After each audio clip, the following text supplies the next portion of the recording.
Hello and greetings, dear internet. It is Saturday night, February 6th, 2021, 8 p.m. Eastern Time.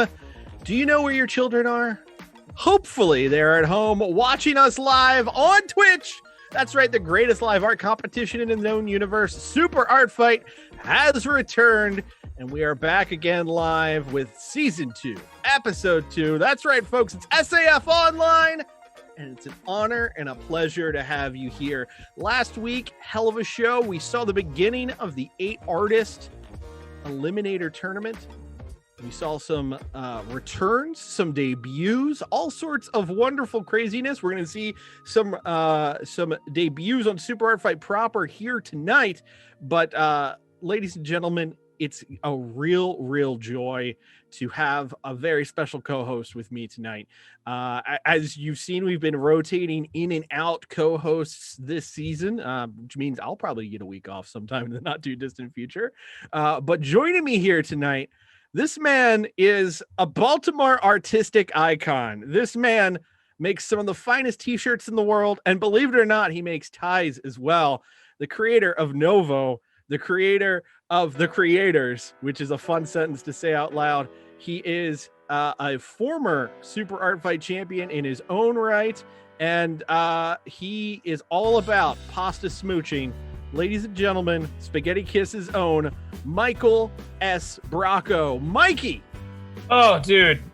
I can't stop just chuckling through the entire time you're talking about me. I'm all about them pasta smooches, them linguine cuddles, them manicotti makeout sessions, let me tell you. Solid alliteration there, Mikey.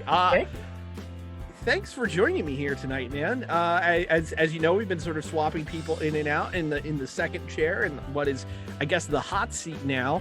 But I'm really excited to be hosting with you. It's been a bit since you and I have called a show together. So thanks for joining me this evening, sir. Oh, thank you. You know what? I love doing this. Although I think the last time we did this, it was very warm out.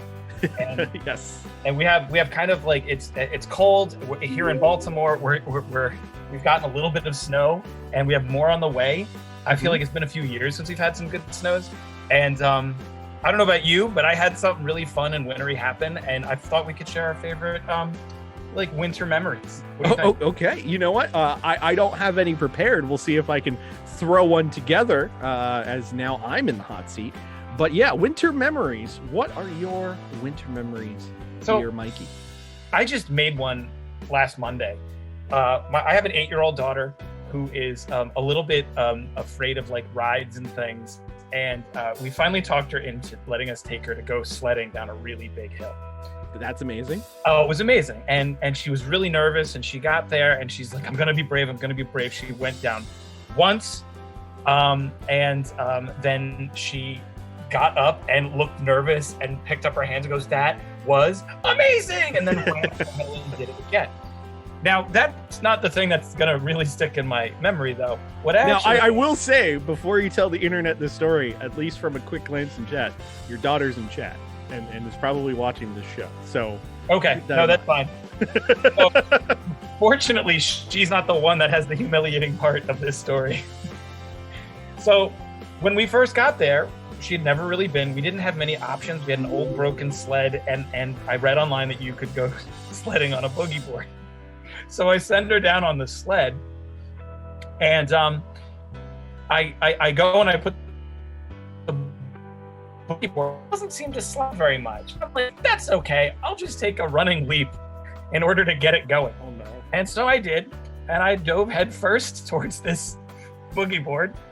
And the boogie board did not move when I made impact with it, but I did.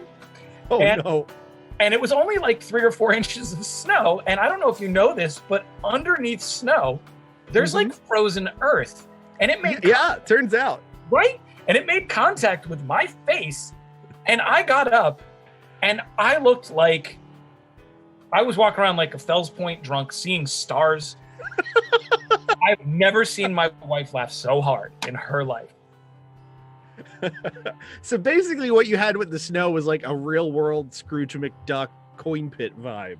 You just like, this is going to be lovely. This is going to be wonderful. I'm going to just jump into greatness. And then boom, nothing but cold, hard destruction. Oh yeah, and I was just a wall of ice and bruise. It was great. Well, fantastic. Well, speaking of cold, hard destruction, Mikey, we've got 3 bouts of Super Art Fight action coming at us here tonight. And because you are in the hot seat, I got to ask you to explain to the fine people at home who we are, what's going on, and what's going to happen here tonight. Well, Marty, I'm going to first ask you to put on your adult diapers and get ready for 3 epic bouts of Super Art Fight action. What we're going to see here tonight are 2 art fighters that are going to go head to head, filling a digital canvas with artwork for 20 solid minutes. Then, this Twitch audience, is going to choose a victor in a 3-minute vote-off immediately after each of our 3 matches. To add to all this nutty craziness, every 5 minutes during these 20-minute bouts, we are going to roll this thing called the Wheel of Death, which is, of course, a random topic generator that's going to throw out different types of topics that can be taken in different ways. All of these topics, of course, submitted by our audience, that's you, on superartfight.com. Please keep sending us your topics because we do actually use them. And you know what? That's a whole lot that I just spat out at you. But as we always love to say, the best way to understand an art fight is to actually see one. So Marty, let's get this thing rolling. Yes, indeed. And before we roll on into this first contest, we've got something very cool to share with you. A look at where we are in the Eliminator Tournament. Producer Steve, if you could please throw up that graphic. There we go. Last week, in opening round bouts, we saw Atropa Belladonna defeat Groovy and General Stormsketch take down Titanium. This week, we're going to see Stevie Speed go against Uncle Al. In our opening contest, we're going to see Rave Royale against Bunny. But more importantly, there's a twist we didn't tell you about last week. Down there at the bottom, you can see Groovy and Titanium are in it. It's what we call the redemption bracket. All artists who lose in the first round, they're going to get an opportunity to work their way back into the final over this season. As you can see, it's been crazy enough as is, and it's just going to get wilder. So with that, let's kick off bout number 1 of the evening. And that opening contest is scheduled for one fall with a 20-minute time limit. And to introduce the first competitor, Mikey, it's all you, bud. All right, I'm excited. Okay, so our first competitor is staring down at us adorable Earthlings from her rosy rocket ship. This eccentric extraterrestrial just wants to make art and be your bestie. Greetings to Bunny. Hi, Bunny. Bunny, Hi. Are you there? Hi. I'm here. How is it on Where are you Earth? today? I'm pretty good. I'm in space. I'm just in my spaceship today. Oh man, what is your view like? How do you see down at us? Do you have like a glass bottom? What's going on up there? There's like a hologram in front of me. I can't turn the camera around because it's the hologram. But I can see all of the planets, and there's a big cloud coming across the continent America. Oh, a big cloud coming. Okay, what is this oncoming storm gonna bring us? Snow. Oh, right. Yeah, it's winter. Right. Duh.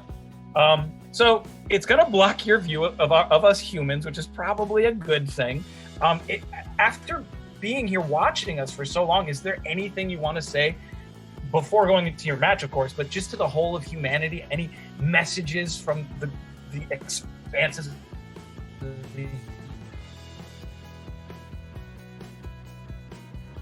Oh, well, we just want to know why you guys put blood all over worms and then suck them up. Wait, and then you put rocks in it. It's like you boil the worms in water and then you put blood all over it and then you suck them up with like a trident, like a miniature trident. Like, we're wondering why you guys eat bloody worms. Bloody worms. Oh, I see what you're talking about. Right. Those aren't worms. And you kiss them too. We what? And you kiss them too. That's weird. Oh, yeah, I do. Oh, yeah. No, they're not worms. That's just food. It's not really alive. Worms taste a lot better, but we eat them in secret. Anyway, we're excited you're here. I'm going to pass it over to Marty to introduce our next guest. Thank you. Thank you so much, Mikey, and very excited to have Bunny here. But on the other side of the canvas, one of the most dominant competitors of the never-ending off-season makes her debut in the Eliminator. She is got to be one of the competitors most likely to make their way to the finale. She is the mistress of ceremonies. She's a one-woman dance party, and by God, her hair tonight is on fire. Ladies and gentlemen at home, get ready for Rave Royale. Hello, everybody. How are you doing tonight? I am, my hair is glowing, as it were, tonight. Yes, I'm feeling the glow, something strong here tonight. Rave, last season, or not even last season, it was during the never-ending off-season that we saw you be so dominant, taking Pixelweight champion Red Erin to the first ever Super Art Fight draw. This is a big opportunity for you here tonight against Bunny. What's going through your head in this opening round match? Well, I am super excited. I've been looking forward to going against Bunny. It's always a fun time. And frankly, I also want to make friends because it's no fun going to a festival alone. So it's always good to have friends. I'm just saying. All right. Well, we'll see how soon these friendships turn into throwdowns in our opening contest. Producer Steve, let's throw it to the canvas as we find out our opening topic for this first battle. Tonight's topics are all built around the general idea, considering we just passed Groundhog Day, of spring versus winter. Rave Royale and pink, you get spring, you're drawing a Robin. Bunny and blue, you got the winter. It's time to draw a groundhog. 20 minutes on the clock, and we're going to start this way we start all of them. Rave Royale, are you ready? Woo! Bunny, are you ready? Yes, I am. Okay, here we go. 3, 2, 1, art fight! Marty, but as they just get started, I just want to say that one of my favorite things about hosting is how aware I become of how much of a signature everybody's response to "Are you ready?" is. Bunny's cracks me up every time. Yeah, everyone's got something unique. Everyone's got something different. Bunny's bringing enthusiasm many times, depending on the level of tone. Both Titanium and Shoujo Go-Go tend to blow out the microphones. And who can forget Stompadon's trademark response of "Arrarr." Although I think it's pronounced "Arrarr." You know what? That is a very fair and true point. So with these opening topic, Robin on the left, Groundhog on the right. It looks like we're getting a sweet, adorable, pink, almost cotton candy-esque Robin's nest over there on the left-hand side. What's coming together with the groundhog there, Mikey? So before I jump to the groundhog, I don't know if that's a cute nest or if that is just a real double thick Robin right there. Fair point. It could be a very, very fluffy Robin. Sure, fluffy, fleshy also. And then for that beaver, that looks familiar. That looks like something from regular show, but I don't think that's what it is. Bunny, do you want to break it down for Mikey? It's a groundhog. Thank you, Bunny. Oh, man. Tremendous response as always. And yeah, you know what? That may not be a Robin. That may be a Robin in a nest. Rather, it may just be a very, very thick Robin on the left. And that's Rossetti, Mr. Rossetti from the Animal Crossing franchise. I gotta be honest, Mikey, I'm surprised you're not that exposed to Animal Crossing, considering that's the only thing that kept people sane for the last 3 weeks the first 3 months of quarantine. That's about all we really had there. Yeah, I've actually never played Animal Crossing, and I'll be honest, I had just gotten the Switch as a surprise gift on Valentine's Day last year, which was, who knew it, was the best gift I could have gotten. And I'm a bit of an Overcooked freak myself. Okay, you know what? Overcooked, excellent game, very, very excellent. But that said, you got yourself a Switch just in time for the release of Animal Crossing. You didn't end up with it. The chat's going to find out where you live and come for you. That's pretty much what's going to happen here. We've got 2 minutes and 10 seconds until the first spinning of the Wheel of Death. And that Robin now singing the trademark bird song of I Am Burb. And I really like groundhogs. I always want to call groundhogs beavers. But this groundhog is driving a truck, but I don't know what he's driving it with. They don't have big tails or big feet, so he is being very unsafe right now. No, it looks like Bill Murray is driving the truck. Bill Murray is right in there. Bill Ghostbusting ass Murray right there on the right-hand side of the canvas. And he does not look happy. I'm assuming he's done this before. Yes. And about a minute and a half until that all-important first spin. Both competitors start with a respin in the chamber. So if they get something from the Wheel of Death that either they can't render or they do not want to render, they can toss it away, but they only get to take that shot once per bout. So we'll see what happens here as now Bunny coming over to the left-hand side, trying to turn the Robin into a groundhog with a minute to go. And on the right-hand side, Rave Royale adding in pink, basically turning Mr. Rossetti feral over there on the right-hand side. It's either that or a very messy cupcake. Extremely messy cupcake. As now what started as a snowman over there on the right-hand side being turned into a bird as well, giving it a bit of a rubber ducky vibe as we've got about 30 seconds until that all-important first spin. My God, the Robin on the left is also turning into Mr. Rossetti. That Robin's been reset right here on the Super Hard Fight canvas. Yes, it has. Which is interesting because in our opening 5 minutes, and I'll say this quickly, but we have an attack on the right from Rave Royale, and Bunny is doing a reversal. So a lot's happening really quickly. 7, 6, 5, 4, 3, 2, 1. First spins of the Wheel of Death. Here we go. Let's see what we end up getting. Rave Royale, you've got my most embarrassing moment, and Bunny has Chupacabro. Rave Royale, would you like to keep my most embarrassing moment, or would you like a respin? I'll go ahead and take a respin. Taking a respin early is Rave Royale. Bunny, Chupacabro, or would you like the respin? I will keep it. Okay, keeping Chupacabro. Rave Royale now has junior high desk doodles.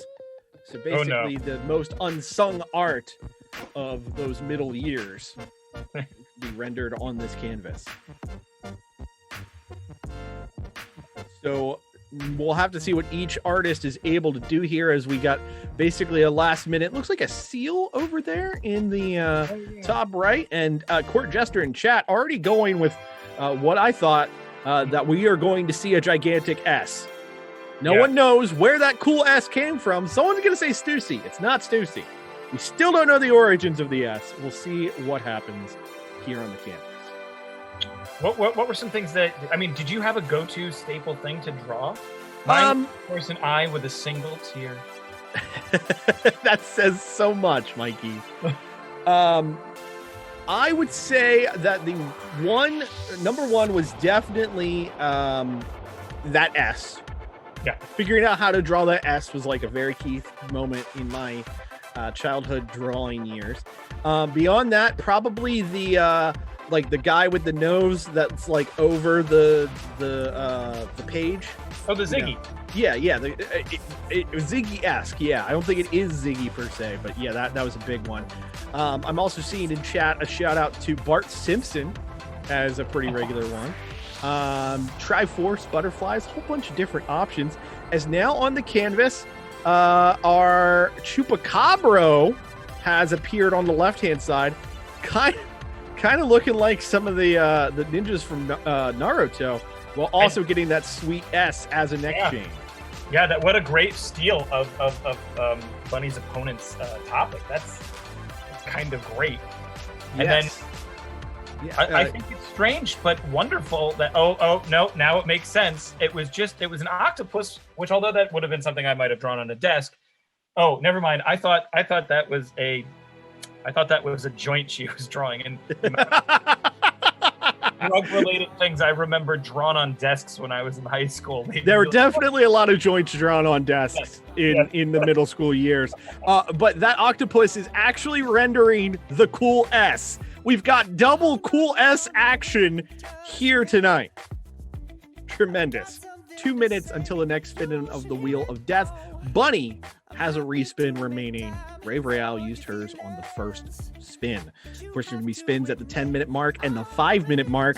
And folks, if you're just joining us, this is bout number 1 of 3 here tonight. So stick around. It's going to be a hilarious, fun time, and it only gets better the more you interact. So pop in that chat, throw out your votes, throw out some emotes, and let's have ourselves a great old time here tonight. So, Marty, I wanted to point out, just from an artist perspective, looking at this canvas, there's something really cool going on. I think that it can be a very hard thing to have big, bold drawings that are easy to read and still leave room for whatever's going to come next. We're almost halfway through this bout, and Yes. we've a lot of jokes have been cut. The drawings are big and they're bold and they're fun and they're not stepping on each other. And it's still filled with reversals and attacks. This is a gorgeous canvas so far. Yeah, very, very good. I mean, when we were looking at those first round matchups for the Eliminator tournament, Rave Royale and Bunny was one of those ones that we knew was going to deliver in spades. Not just because they're two of the most fun competitors in Super Art Fight, but because their art, their rendering, their ability to take their time on a canvas always results in some lush visuals, and we're seeing that here with 34 seconds to the next spin. Yeah. And is that another Animal Crossing character that also looks Mr. like Rossetti has returned, and he's taken over the cool S. he's also a pencil? Yeah, he's a little bit of everything. That's what's going on here.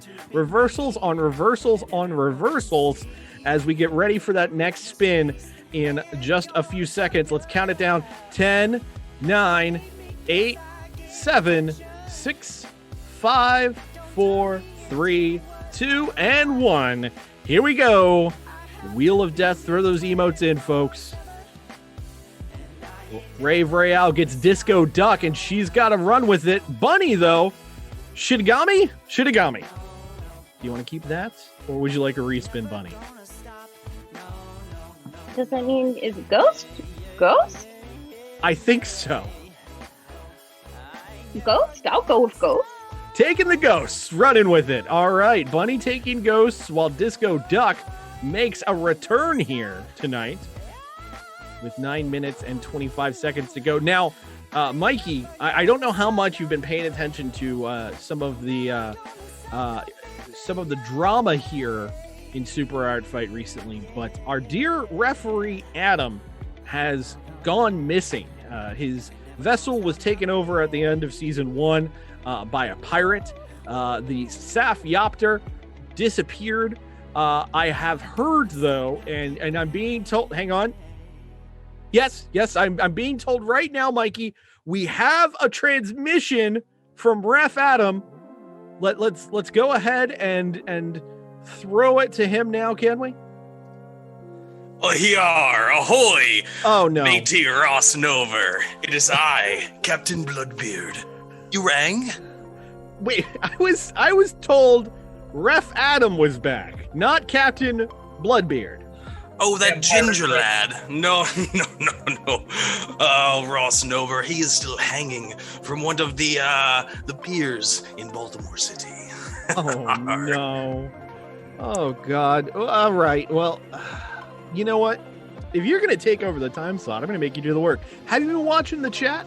I have. I remember this perfect. silly little show, and I shall abide by our little deal, seeing as I've already traded up your little vessel there. Behold, the dreaded blood mast. I've got some bad news for you, friend. Yes? There was nothing behind you when you gestured. Where did me ship go? Oh, these bilge-sucking scallywags. I'll find them, I will. I will see you after the next bout, Ross Nover. Is it bad that I didn't bother to correct him? I forgot that I told him my name was Ross. Well, anyway, 7 minutes, 24 seconds. What's going on in the canvas, Mikey? We have a dancing duck. Tremendous. It is very, very fabulous. It is the disco-iest of ducks. And as far as ghosts, they're starting to come in the upper left and right hand corners. And what's funny to me is they're very different ghosts. I think in the upper left hand corner, that's the Scream ghost. It does have some ghost face vibes up there in the top left. Also kind of reminds me of the weird thing from Spirited Away, but then a full-on sheet ghost over there on the right-hand side. Oh yeah, that's from Beetlejuice. You just draw another one and and then check for feet. Betelgeuse, yes, and the disco duck down there in the lower left, tremendous, absolutely tremendous, and the collar. Yeah, the collar is strong, and thank you, Computers Are Scared of Me. The ghost thing from Spirited Away is named No Face. Mm-hmm. I thought it was No Face, but I was like, that's too simple of a name. But turns out that's its name. Because when in doubt, there is no greater research team quite like the Super Art Fight chat. Let me tell you. No. Got a minute and change until the next spin of the Wheel of Death. This canvas, as you were saying earlier, Mikey, is fantastic, but there's definitely an opening right there in the center. That final spin coming at the 5-minute mark, someone can make their mark and truly take over the canvas right there in the center. Between the Chupacabra and the Rossetti pencil, something can take over and pop.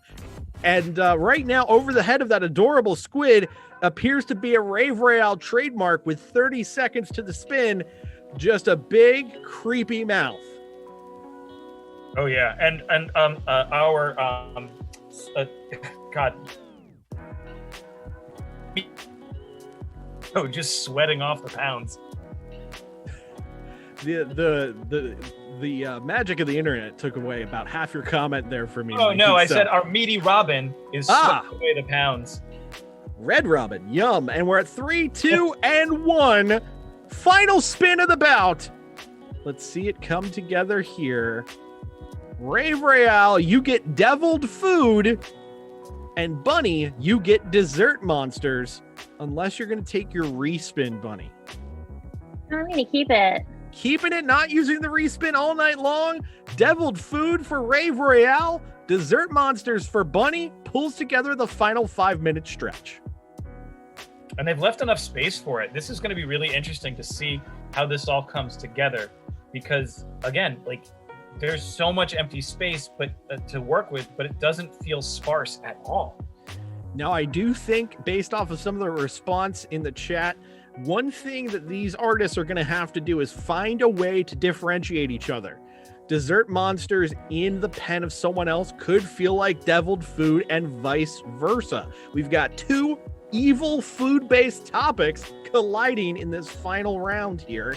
And so far, this canvas has been anyone's game. This is the most they've been pit against each other almost directly. A deviled food, a dessert monster. Who can deliver the most horrifying bit of edible greatness on the Super Art Fight canvas? And who's going to take the space? Because it looks right now, it looks like Bunny started way down in the lower left-hand corner, and Rave started drawing this really fun waffle demon, but everybody's leaving that big chunk of space right in the center until Bunny just jumped right on it.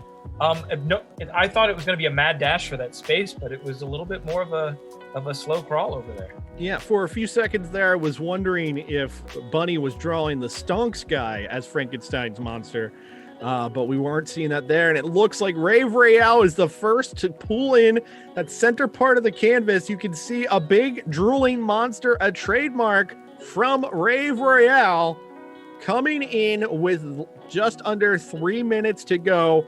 The devilish waffles in the right, the adorable bat cupcake down in the lower left.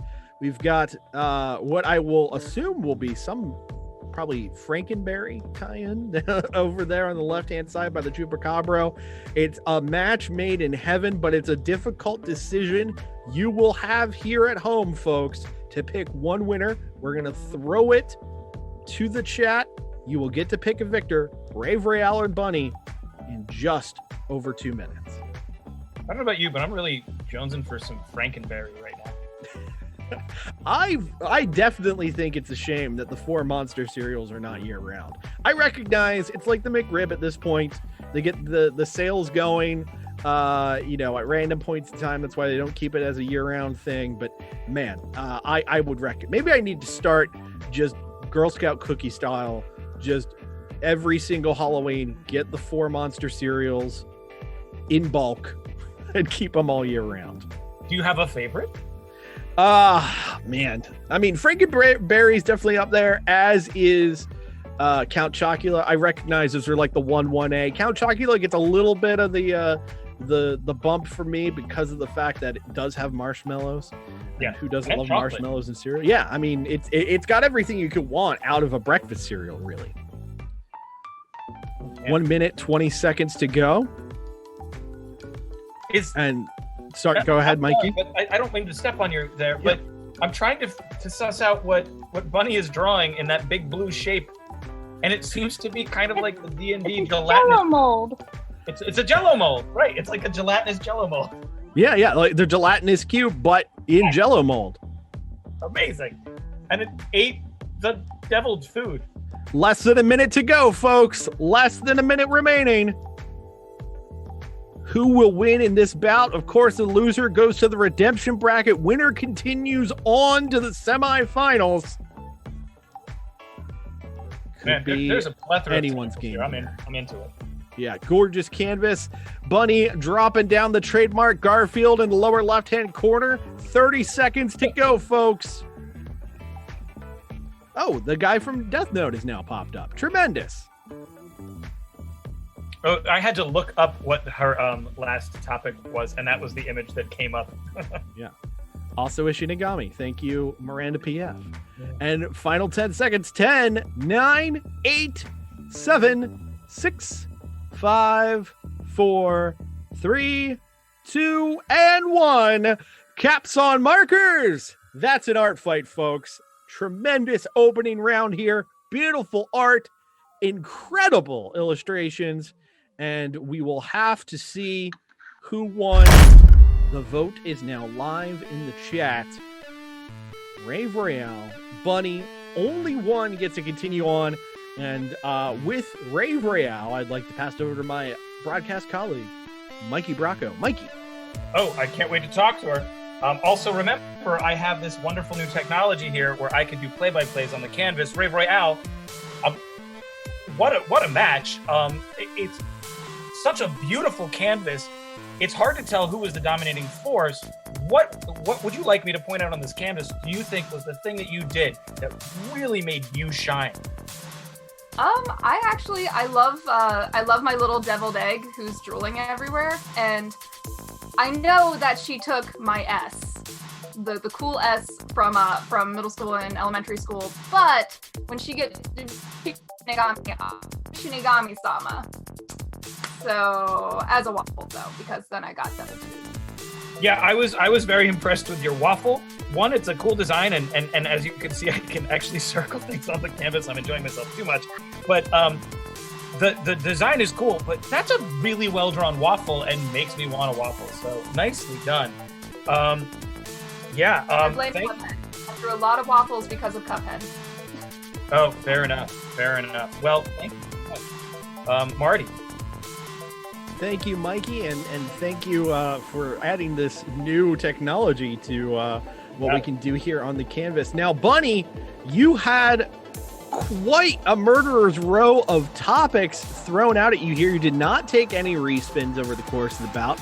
I gotta ask, of everything you illustrated here, what was your favorite? My favorite thing that I drew was the ghost that's behind Bill Murray. The Ghost Behind Bill Murray, by the way, is the name of an excellent biography of Bill Murray. But yes, I see him floating there, up there in the top right. Really lovely, really wonderful. There was an ask in the chat. You tend to draw Garfield in many of your bouts. Why exactly are you so drawn to Garfield? Because Garfield's the best cat. Okay. Any other reason why you like Garfield so much? Because he has an affinity for lasagna. You know what? That is a great point. That is an excellent point. Now, Bunny, I did want to ask you also about your constant use of Mr. Rossetti. Have you found yourself resetting Animal Crossing games on a regular basis? Actually, yes. You're not supposed to do that, Yes. just so you know. That's poor form. I've- But thankfully, it has nothing to do with the voting here, and we will find out now who won this bout. And ladies and gentlemen, I can tell you this bout was extremely close, coming down to one vote, separating victor and loser. Continuing on in the eliminator bracket will be Rave Royale takes the win, takes down Bunny, and will continue on in the eliminator. Hell of an opening match. Rave Royale, how are you feeling, bud? I'm really excited. Thank you, everybody. I'm glad you liked my art, and I'm glad you appreciate how often I draw drool and tentacles on the canvas. That makes my heart very warm and fuzzy. Thank you. They have become your staples here in Super Art Fight, and it's very, very cool to see you establish a trademark. We saw the chat go nuts for it, and clearly it was enough to give you the win. Congratulations, and we look forward to seeing you continue on in the tournament. Before we let you go, though, any plugs? Yeah, if you want to follow me on Twitch, follow me at PixelIvy. I stream every Wednesday, and either I'm streaming horror games or I'm streaming art. And you can also follow me on Instagram under the same tag. There you go, and those links are being posted in the chat. So with the unfortunate loser in a very, very tight bout with Bunny is my dear friend, Mikey. Mikey. Thank you very much, Marty. Bunny, how you doing? Before you answer that, I just want to say, I knew going into that voting period that it was going to be really close. How are you feeling about your loss? It's okay because now I have a new friend. Well, that is the most positive way I can imagine you responding to it, and I am sure your competitor really appreciates that. Is there anything that you would like to plug? Do you have any? You can. Yes. You can follow me on Twitter or on Instagram at Owlyan, spelled Owlyn. Oh man, I can only imagine the wildly pink and adorable thing you put there. I can't it's get over. It's mostly Garfield and Animal Crossing content. Oh, okay. I mean that makes a lot of sense as well. Well, thank you so much, and we look forward to seeing what you do in the redemption rounds. I'm excited. Yeah, Marty. Thanks, Mikey. All right, we've got our opening contest down, and we're going to be rolling on into bout number 2 in just a moment while we clear up the canvas and get ready for bout number 2. We've got some plugs of our own. As you know, we like to do the needful and throw out all the important business needs. You can see right beneath me right now, superartfight.etsy.com. That is the site for Super Art Fight merch. You can support us at patreon.com/superartfight. You can follow us on YouTube and see all the latest and greatest VODs of these shows. If you missed one, you can catch up. You can also subscribe to us here on Twitch to get those awesome emotes people have been using in the chat, or you can join our Discord, and all of those links being spammed in chat right now by us. But you know, Mikey, there's a new piece of merchandise and I personally feel uncomfortable shilling it. So I'm going to let you talk about it. Producer Steve, why don't you throw it up, bud? Oh, man. So I wasn't on the last show, but I got to watch. And Marty, I don't know why you're uncomfortable about this. You have your biggest fan is like this weird space deity, and he just wants to preserve you forever. So I think that everybody at home can preserve you in a salty brine for all of eternity on their chests and make themselves feel a little bit salty. And get this Pickle Marty shirt. Yep. Is that your toe or somebody else's toe? Just you know, I'm not sure. I'm not sure if that's my toe, someone else's toe, the poor thick thumb of someone working at the pickle factory? I'm not quite sure. Yeah, I just know that my face is on a pickle shirt, and apparently my niece really wants one, so we're gonna work that out. All sorts of awesome merch, including that of many of our competitors that you will see tonight. Just head to the Etsy store, check them all out, and of course, the money from the shirts goes supporting this show, but supporting the artists individually, which means, yes, when someone buys a Pickle Marty shirt, I get a royalty check. What a world. All right, ladies and gentlemen, we are going to continue on in the Eliminator Tournament. Producer Steve, you mind? Oh, sorry. It's not an Eliminator Tournament. We're continuing on in a non-tournament match. I totally forgot the order that we had for tonight's show. So this is some non-tournament action. It's going to be awesome. It's going to be great. And it is scheduled for one fall with a 20-minute time limit. I would like to introduce... Actually, I'm not going to introduce this person. Mikey, you introduce them. Who, me? I'd be glad to. All right. Please. Welcome to the Digital Canvas. Art Fight's most excruciatingly exuberant fan, who has found his way onto the canvas of his dreams. He's excited, he's elated, and golly Moses, he's here to do his very best. Say hello to the fighting fanboy. Hey everybody. How are you doing, friend? Last time I was here, I wasn't in a very good place. The quarantine really kind of getting to me, so I decided to be a little more professional today. I got a tie, be all professional. I'm here where interviews are conducted. As far as I can tell from television growing up, this is where serious interviews are done in front of this background. Oh yeah, so I'm good. Every politician I've ever seen interviewed, usually, is interviewed in front of that wall with a tiny creamer. I noticed you have excellent taste in fashion, and I do remember the last time you were here, you were looking a little bit rough, but man, you are spiff right now. Nicely done. I figure, I might be able to escape soon. The vaccine's starting to come out. Maybe can don't hold your breath. Leave the apartment. Yeah, I gotta hold on to something. That's fair. That's totally fair. We all have to keep our hopes and dreams alive. Speaking of hopes and dreams, I know you're hoping to kick some butt on the canvas today. Anything you want to say to your competitor? I feel bad trash talking her because it's just gonna make her feel bad, and then that makes me feel bad because she's so nice. No. This is an art fight. Give me a little bit. You don't have to be mean. Just let her know what's coming. Come on. Okay.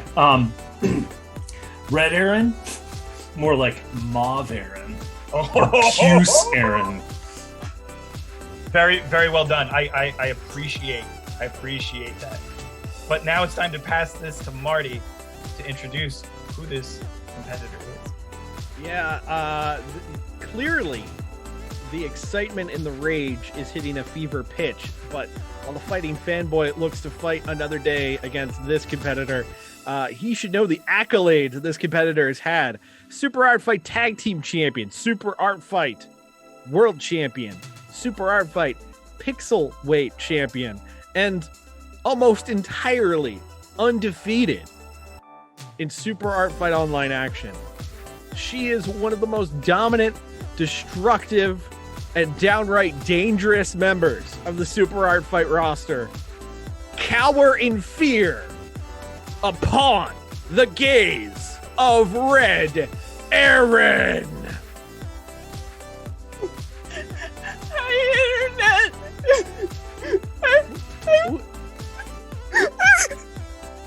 Did you guys hear when he said mauve, Erin? It wasn't that much of a burden. I am devastated. Oh, but also new hat. Who dis?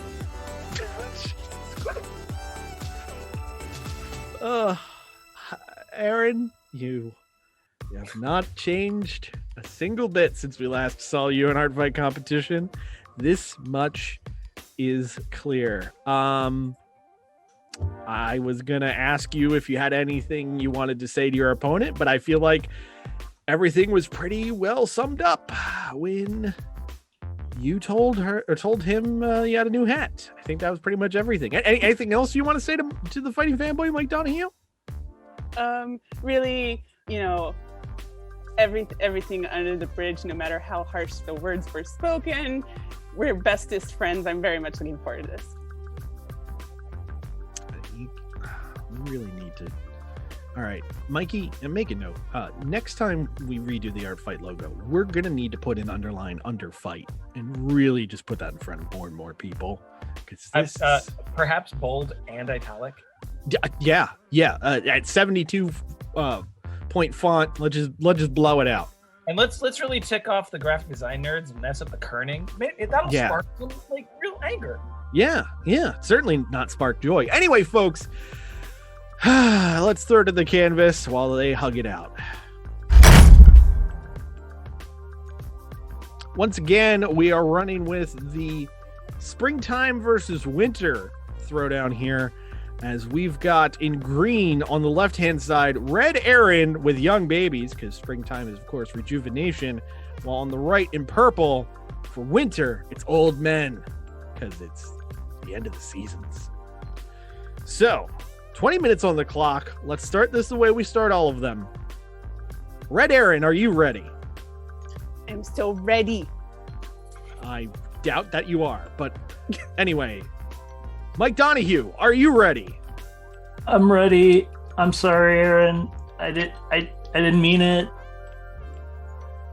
All right. 3, 2, 1, art fight. Oh man, that sometimes there is a feud that is so fierce that it's just palpable, Marty. And I just don't know what's going to happen on this canvas. Mikey, the term blood feud gets thrown out a lot. I don't think we've seen anything as absolutely outrageous and hate-filled as this contest, excuse me, as I burp my water, is about to be. By the way, yes. Is Young Babies the jumbo shrimp of super art? Yeah, well, we needed to delineate the babies from the old men. I mean, unless Alec Baldwin is voicing the baby. Well, that's not an old baby. That's a boss baby. Or maybe the baby from Roger Rabbit. You know what? That is an old baby. Also an old baby, Grogu. Grogu's an old baby. Oh, that's very true. Yeah. Although he looks young, he is 50 years old. He is. I can also think of a number of politicians who are pretty much old babies. Yeah.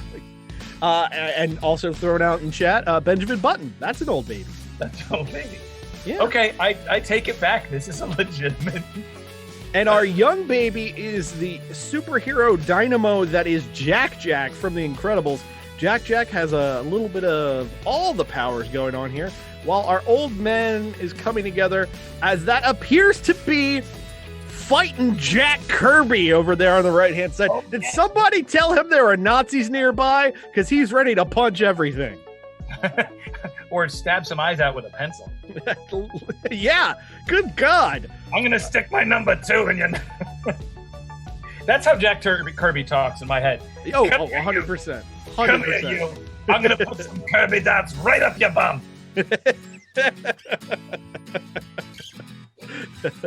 You ever hear the story about how Jack Kirby found out there, or had heard secondhand, that there may have been ex-Nazis downstairs, so he told them to hold the elevator for him because he was going to go down and see him? God damn it, Jack Kirby ruled. He really did. As Jack Jack fires a blast right into the face of Jack Kirby. Jack Kirby not feeling it because there's not nary a Kirby dot to be found here. It looks like now the head of Jack Kirby is going to be gnawed upon. Not quite sure. Oh, and it looks like there is a baby flying off of the fist of Jack Kirby. You know what? I'm gonna go ahead and Babe Ruth call my shot here. Much how last week we ended up getting the Pickle Marty shirt from the canvas. Can we get Baby Puncher Jack Kirby as next week's shirt? It doesn't even need to be a photo of Jack Kirby or an illustration of him. Just a cool superhero title font that says Jack Kirby Baby Puncher. I think that's really the next big shirt for us. Hey, Marty, producer Steve here. I'm gonna check with legal, but I don't think this is gonna work out for us. All right, we'll see. Maybe J Kirby, J period. You know what? Kirby. No, this might be the case where it's just inferred. We don't need the Jack Kirby name. Just sell a bunch of shirts that say "I punch babies," and they or in the Fantastic Four font, Baby Puncher. I mean, the world's greatest comic magazine, of course. Oh man, I'm curious if that shield would embed itself into Jack and cause him to make a poo-poo, or if it would just bounce off of him. No. Jack appears to have Franklin Richards' powers, which means basically whatever the writer wants. So we're seeing that come together on the left-hand side. Probably this means Jack is the next Captain America, as Animal from Muppet Babies attacks Jack Kirby right there. That's who was gnawing on his head as the Kirby dots come in. And we've got about 50 seconds to the first spinning of the Wheel of Death as adorable little Grogu appears in the lower right-hand corner. You know, there's something to be said about watching a competitive, combative match between two people who probably both unironically watch Muppet Babies as adults. Yeah, undoubtedly so. 30 seconds to that all-important first spin. 3 spins available for both artists, and I can't wait to see. They've already done a great job with the babies versus old men. Can't wait to see what we get out of both of Red Erin and Green, and fighting Fanboy in purple.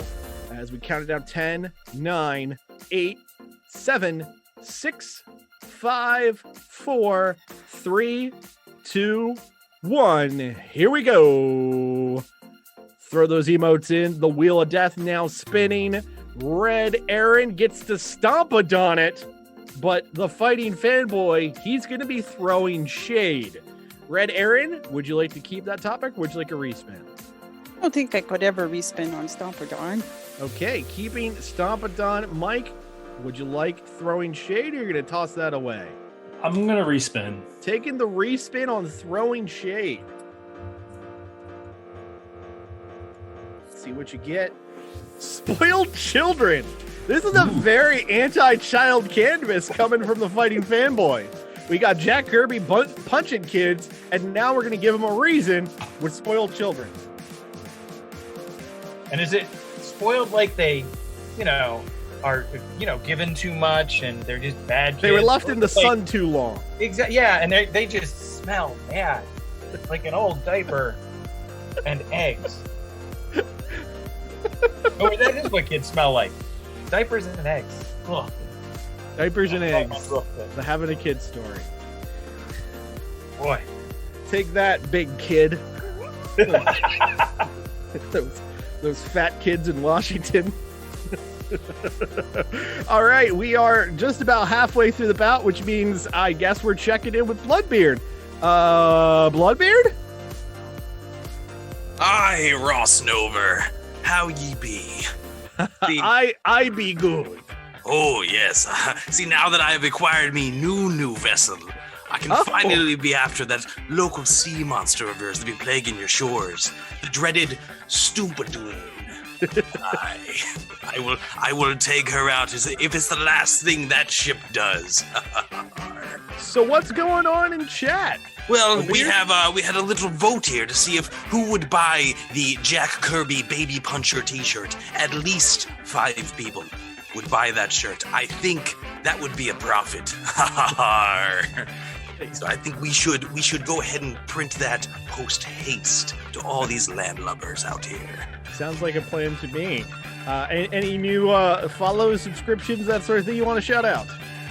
A couple follows this here broadcast, but we did get a couple of hosts and raids over the past couple of days, and I just wanted to go ahead and extend a warm handshake to Shoujo Wagogo, our very own, and Slash Gallagher. You lot can join my crew any day. Well, I will catch you in the next bout, Ross Nober and friends. Goodbye. it would be nice to be referred to more than just as and friends. Come on, man. Well, at the very least, that means that you are on the same level as U.S. Acres was. Okay. So you got that going for you, which is nice. So Stompadon did come in on the canvas. As what started as Jack Jack got slowly turned into Stompadon from the pen of Red Erin. Meanwhile, the spoiled child down in the lower left, what started as Grogu, is now a spoiled Grogu, as he was best by apparently March 2020. Oh, yeah. Yeah, he's a little stanky. I will say it also looks like he has a military style haircut now. I don't think that was intentional, but I'm definitely getting some serious military vibes from Grogu down there in the lower right. He doesn't know what he's been told, Marty. Yes. He doesn't know what he's been told, but this Yoda child is mighty old. Sound off. 1, 2, 3, 4. Well done. Thank you. Less than a minute to the next spin, the second of the show, or second of the bout, as Mike Donahue, he used his respin for throwing shade. Red Erin still has a respin available. And as shouted out in the chat, it does look like by the accoutrement on the front, of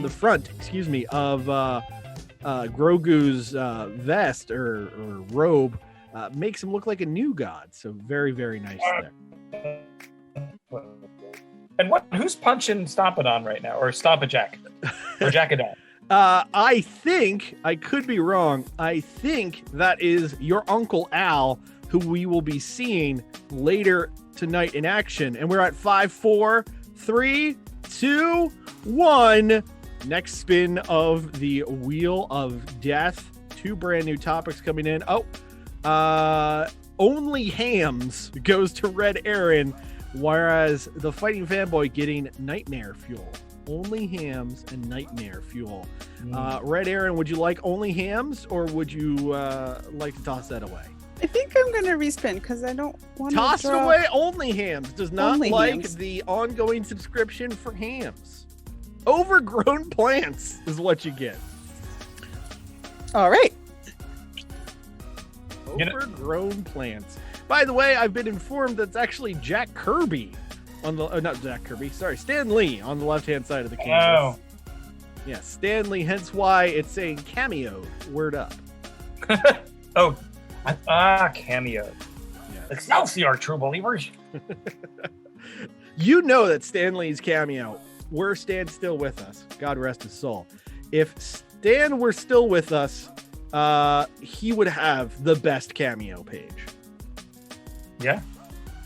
Just throwing out Excelsiors and True Believers all day long. Who do you think he would be in? What would his cameo be in WandaVision? His cameo for WandaVision. That's a great point. Maybe he would have been like one of the. You know what? I was about to say some things which would be spoilers, so I'm going to go ahead and shut that down. I was trying to lob that to you. Yeah. I know, but I just went.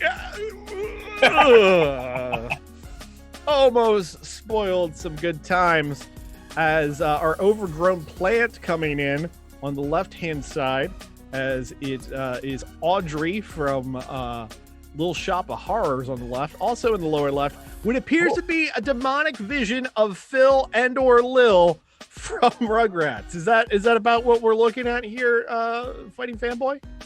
I was just going for Creepy Baby, but okay. Win. Yeah. Game, set, match. Excellent work there, Mike Donahue.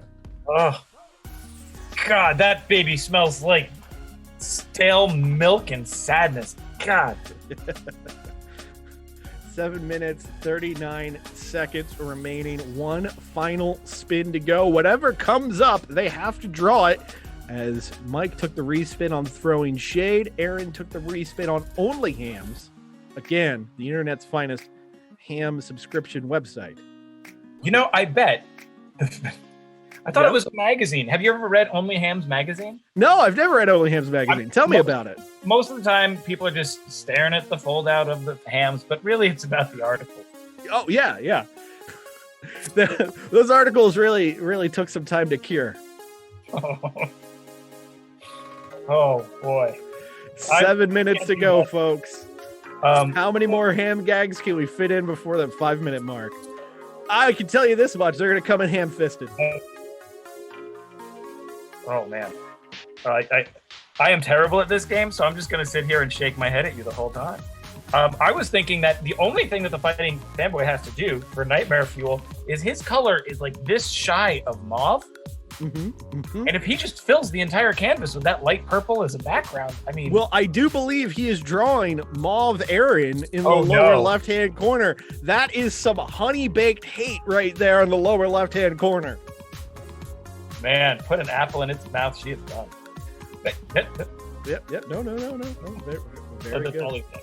Very good. No, I appreciate it.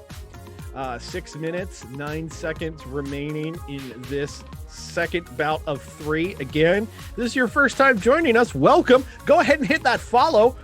We are in the midst of our second season. We have new episodes every Saturday night at 8 p.m. Eastern.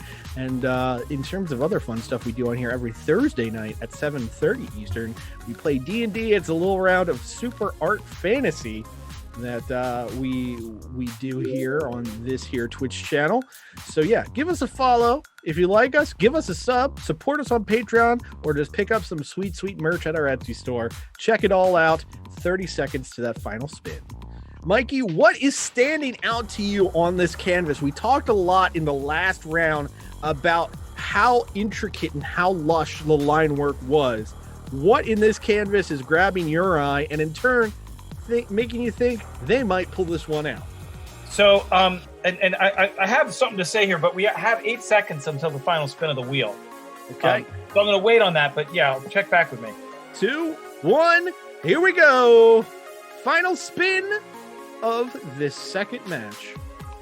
Red Erin gets creepy dolls, whereas the Fighting Fanboy gets sexy cryptids. It is the weirdest dating site in the world, folks. Sexy cryptids near you want to date you. Oh, I don't know about you, but I'm really into the blurry guy in the corner. So, creepy dolls, sexy cryptids. Oh, and I believe Bloodbeard, the pirate, has appeared on the left-hand side just by Stompadon's head, trying to take down the Stompadon. Oh, and I actually see it is firing. He is firing his harpoon across the canvas into Moby Stompadon. Oh yeah.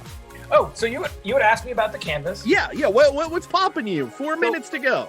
But what's really interesting to me is our first bout was I was in awe of it. I just had fun watching what was developing. It was very beautiful. This one is more like joke heavy, and I find myself responding on that level more. And I see our artists here are kind of trading spots. I feel like early on they both had something strong. And our first spin of the wheel, it seemed to me that Red Erin was really dominating, like throwing things out left and right, really just filling up the canvas. But then in our last, in our second spin, watching Mike just really fill up that lower left-hand corner and just really take up some space has evened the playing field. So where I thought Erin was making a lot of ground, I think that the Fighting Fanboy has made a lot of ground back. And both have given us a lot to talk about and a lot to laugh at. And it's anybody's game. And there's only 3 minutes left. Yeah, it's been a very, very strong bout for both competitors. Mike Donahue, though his appearances have not been as frequent as other art fighters, has always shown he's got that fighting spirit. That's why he is the Fighting Fanboy. And for him to pull out a victory here against Red Erin would be no laughing matter. For as joke-filled as this canvas has been, that would be a massive chip on his shoulder. We'll have to see if he can do it, because Red Erin has proven incredibly dominant, and I am seeing that dominance on this canvas. Even the artwork that the Fighting Fanboy has rendered has found its way into the clutches of Red Erin, as she is just throwing out idea after idea, gag after gag, and really making it all pop. That sexy cryptid on the far right, though, in a word, damn, Mikey. Right? Damn. Well, and it's funny because as I feel like they evened out towards the end, We have cryptid, check. Sexy, double check. But you get down into that doll, and oh my god, that is creepy and doll. They're both really just giving exactly what's asked of them, really strongly. And God, I can't even look at that doll. Well, it's looking look directly into your soul, Mikey. That's the problem with that doll. With 1 minute and 45 seconds, another creepy ass doll appearing in the top left corner of the canvas. We got a haunted doll watch right here, right now. 1 minute, 35 seconds remaining. Who can pull it out? Will the fighting fanboy live to fight another day, or will Red Erin prove why she is the most dominant competitor in Super Art Fight's online realm? We're going to find out. You fine folks at home, minute and 20 seconds to go. Get ready to vote. You're going to pick the victor here tonight in the chat. Oh my goodness, that is one monster Loch Ness. Look at that teeny bikini. Yeah, wee teeny bikini. Goodness gracious. Nessie looking good. Right? Oh, and Bigfoot is just flexing for her.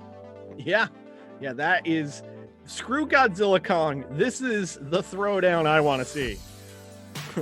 You know what? If you need to lock it behind a special section of HBO Max, let's make it happen. Sorry, I'm still thinking about that Godzilla Kong comment you made. It's okay. It's okay. We are at 30 seconds to go. Groot now appearing in the top left part of the canvas. I mean, I guess he is a sexy cryptid when you think about it, folks. And created by Jack Kirby. Make a creepy doll out of it, too. Yeah. Made by Jack Kirby. He's a creepy doll. He's a sexy cryptid. He's got everything going for him. And look at that dirty talk, too. I am Groot. Goddamn. 10 seconds remaining. Let's count it down together at home, folks. 5, 4, 3, 2, 1. Caps on markers. That's an art fight. Awesome round. But who will win? You fine folks at home, get ready. It is time to vote. Did the fighting fanboy fight his way into your heart, or did Red Erin dominate another day? The vote is now. So joining me at this time is the fighting fanboy, Mike Donahue. Mike, an impressive round. I, in particular, loved your baby fighting Jack Kirby. What was the inspirato for Jack Kirby punching babies in the face? Somebody mentioned earlier today online that it's the anniversary of the death of Jack Kirby. And today is the anniversary? Yeah. Wow. February 6, 1994. So if he was still with us, he'd be pretty old, and strikes me as the type of guy who wouldn't mind punching babies if they deserved it enough. Yeah. You know what? I could certainly see the man punching some babies as well as punching Stan Lee to get a little bit more of that Skrilla. If there's anyone who unfortunately got kind of screwed over by the comics industry, it is a man like Jack Kirby. That said, another very impressive thing drawn by you was your sexy cryptid on the right-hand side. I gotta ask, why so sexy? I mean, the subject matter, if you're going to draw the Loch Ness Monster or Bigfoot, it's kind of hard to not make them sexy. So I just leaned into it. You know what? That's fair. Well, on the other side of the canvas, I'm going to toss it over to Mikey Bracco with Red Erin.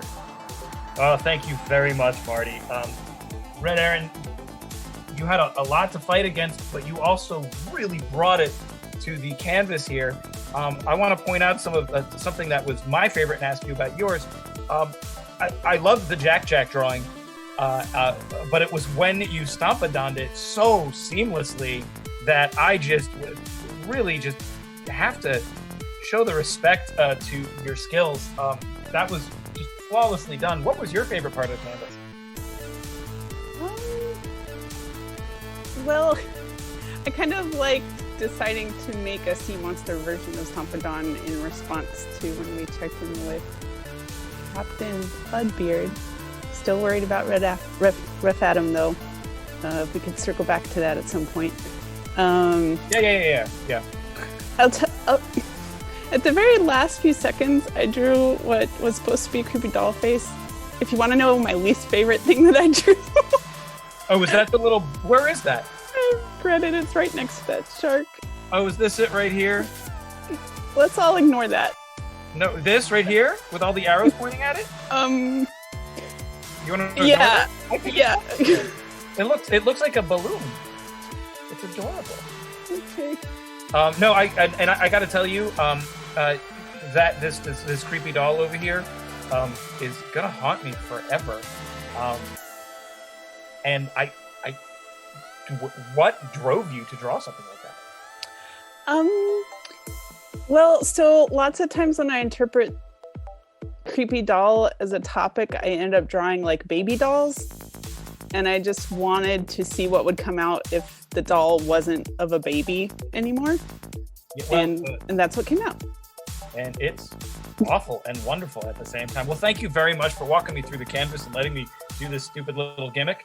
Let's see how it turned out. Marty, do we have the results? Yeah, we have the results. And once again, split by 1 vote, your winner of bout number 2 is the fighting fanboy Mike Donahue. Mike Donahue taking the victory here tonight. More blood has been pulled from the stone that is Red Erin. Mike Donahue, congratulations. How you doing, bud? Kind of in shock, and I still feel really bad about the Mauve Erin thing earlier. I dare say that was the level of pure fighter's instinct that led you to the winner's circle here tonight. Excellent work, Mike. Tremendous art on the canvas, and you got personality to spare, clearly. Very, very good job there. 1 vote separating winner and loser. And I gotta ask you, dear sir, do you have any plugs? You can follow me on Twitter at Barely Sushi. That's where I pretty much upload any art I do instead of my website, which is horribly neglected. Okay, there we go. Follow him on the socials, folks. Barely Sushi. It's spelled like it sounds. All right, and with the surprise loser of this contest, I'd like to turn it over to Mikey Bracco. Mikey. Erin, thank you, Marty. Are you feeling like Blue Erin right now? How you doing? Oh, I think, well, I'm processing the loss in what I thought was a healthy way, and then you continued the non-Red Erin joke in such a way to have crumbled that process back to the deeper level of devastation. But after, a night of sleep tonight, I will come back, be stronger than ever. No ill will towards fighting fanboy. I respect the hell out of this match. And that's that. It turned out that Creepy lost to Sexy. But man, you fought hard. You did an amazing job. I apologize. Is there another color that you want to associate? Is it only red? That is it? Yeah, that's it's Red Erin. Okay. Like, okay. That's like, I will try to respect it. I really will. Is there anything you'd like to plug or point people to? Well, occasionally you can find my work on twitch.tv/superartfight. Not only in art fights, but also every Thursday in Super Art Fantasy. I see what you did there. Well, that's wonderfully selfless and kind, just like you are. Red Erin, thank you so much for your efforts tonight, and I can't wait to see how you do in the redemption bracket. But I think it's time for me to pass it back to Marty. Marty, where are we now? We are in a very, very weird place.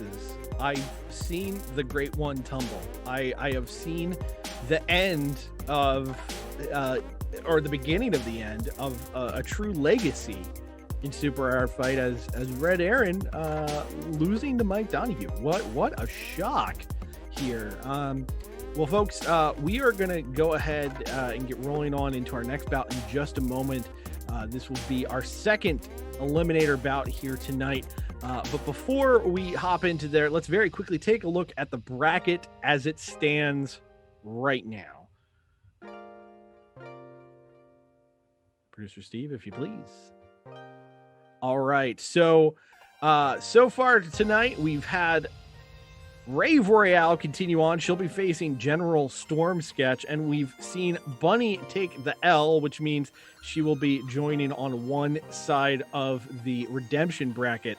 But over there on the left, folks, that is your next contest, as we've got Super Cola's own colliding with an artist we have not seen since the holiday show. And oh, look at that, the graphic, it updated. Tremendous. Producer Steve is an absolute magician. Question is, who will be facing Atropa Belladonna in the Eliminator semifinals? We're going to find out in just a moment. In the meantime, let's go big. Let's go to that big screen. There we go. Reminder, folks, superartfight.com is the home of all things Super Art Fight. We're going to be back here next Saturday night. That is February 13th. That's Valentine's Day Eve. A reminder for the folks out there who maybe have not purchased anything for their partner yet. Just a hint. Wink, wink. And of course... and for Valentine's Day, I don't mean to interrupt, but I do. We do have this fun little new piece of Art Fight merch. I don't know if we have the picture available, but we did develop or design this new mask printed in-house, Sexy Bunnies times 15. Producer Steve, is there any way we have a photo of this? Nope. That's my shirt. I mean, that's sexy in a different way. You know what? There you go. Oh, there are the masks. Hey, look at that. Sexy Bunnies. Ooh! Sexy Bunny times 15. And we got the Fart Bus mask. Fart Bus is back, folks, in mask form. You can get them all at our Etsy store. The link's right there in the chat. Check it out because, God damn it, we still need masks. Yeah, and just so everybody knows, these are products that we are only producing during second season. So they are exclusive to just these 6 weeks. Yeah. So pick them up now, pick them up ASAP, and share them with everyone you love. Just, after you've cleaned them each time, of course. Of course. All right, this is your main event of the evening, and it is part of the Eliminator tournament. To bring the first competitor out, I'd like to turn it over to Mikey. Mikey. Oh, man. Thank you so much, Marty. I'm very excited to introduce this person. They're somebody that is near and dear to me. And I'm just going to say, I always write these, I pre-plan them. So I'm just getting into character. Okay. Zooming around the canvas in a counterclockwise fashion, breaking occasionally for his pit crew to tweak his stylus. Please welcome to the canvas, Stevie Speed. Sponsored by Super Cola. Am I on? Jeez, you guys, listen, I get that I'm not around all the time. It's hard to reach me. I'm very popular. I'm constantly doing media interviews, things like that. I get it. But to bring on some European frou-frou Formula One driver in my stead, it's unconscionable, I think. So I will be expecting a written apology in my inbox in the next 24 hours, or you will be hearing from my lawyers, as I am wont to do. I love making people hear from my lawyers, as you know. But all that aside, don't worry about it until you get the email. Then but the accent, man. Whew. Mikey, don't test me. Do not test me. Anyway, don't worry about any of that until you get the email. Then you can worry about it. Tonight, I just want to say I'm very happy to be facing. It's always great when you guys let a fan come and compete in an art fight. Just the normal guy, usually kind of a dweeb, a dork, a total goobus, no business on an art canvas at all. It's really nice when you guys let a fan do that. I know that it means that I will more or less get an automatic buy into the next round, but it really shows some kindness, some spirit on the part of the organization of Super Art Fight to let some old dude from, I don't know, Indiana or whatever, come up against me to get completely stomped by a superstar of my caliber. That's really nice of you, and it really goes to show that we here at Super Hard Fight, we have heart. We have a lot of heart, and I can't wait to crush it. I just can't wait to crush it. Yeah, it sounds like it, and it sounds, I mean, like, God, I feel bad for your opponent. Those are just such harsh words. I mean, it depends. What the hell is a goobus? Did you not go to school? Like, I thought you were a teacher or something. This is a little, it's a little unnerving to hear that you don't know basic English. I missed Goobus 101. Anyway, I am super excited to see how you apparently are gonna trounce the competition. Marty, I can't wait to see who this victim is. Well, Mikey, I assure you, this next competitor does not come to us via Make-A-Wish. They come to us courtesy of the Super Hard Fight Holiday Special, which was their debut. Ladies and gentlemen at home, this man has a fully vested 401k. This man has a duplex with a walk-up. This man has the finest Toyota you've ever seen. This man is very, very happy to be here. Ding dong, who's that at the door? It's your Uncle Al. Hey, Marty, it's me, your Uncle Al. Hold on one sec, I gotta get these dishes out of here. Your Aunt Jeannie, she's got her bridge circle over tonight, so I'm relegated to the kitchen. Barf. How y'all doing? Doing great, Uncle Al. It sounds like you just lost some dishes, though. That's okay. It's all right. Nothing broke. That's yeah. It's not an I incredibly know expensive tends to get set of real plates mad either. when things break there. Oh no, hey, look, you know what? My old man told me don't cry over spilled milk. Okay. Oh boy, it's good to be back, Marty. It's good to be back. Yeah. Last time we saw you was over the holidays, and you made enough of an impression that they invited you back for this Eliminator tournament. Are you excited to be a part of the action? Yeah, I'm just raring to go all over again. You know, this is easily the most exciting thing that's happened to me since, probably since my bunion surgery. Of course, this was pre-COVID. I try not to go outside at all these days unless you're shoveling the walk or whatever. Yeah, no, I totally understand. I totally agree. You're facing the race car driver / former Super Hard Fight tag champion, Stevie Speed. Anything you would like to say to Mr. Speed before your contest? Speedy Steven. Yeah. Big fan. I wish I could say that. I don't really, I'm not really into the whole stock car racing thing. My stepson Scott, he's dabbled in that before.